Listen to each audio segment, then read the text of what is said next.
So part 2, give it a shake.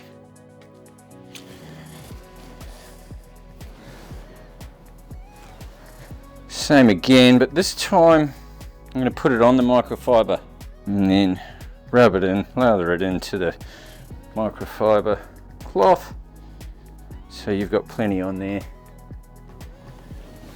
And then once again, just do longer strokes.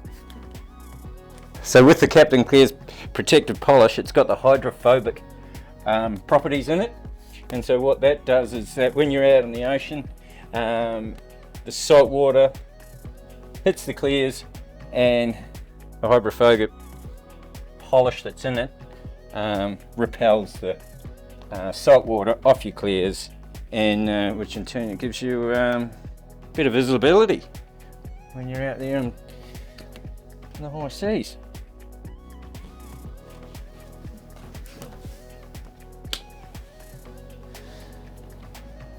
So be generous with this as well, because it does tend to soak in quite well.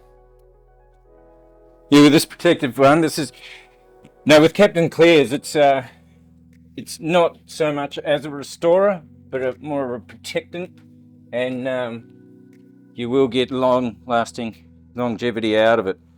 So don't expect, if you've got some serious scratches on your clears, that this will fix them, because it'll just protect them and keep them the same age that they already are once you put it on. Okay, next step is to clear off the residue from what I just put on there.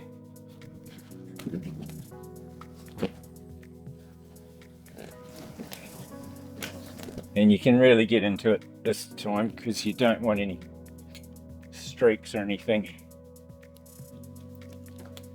because there is a film on there now.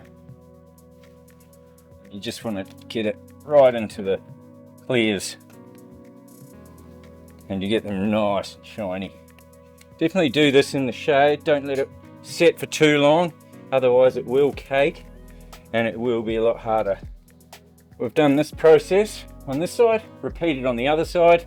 Obviously the other side's going to be more important because that's exterior and more open to the elements of the sun and the sea.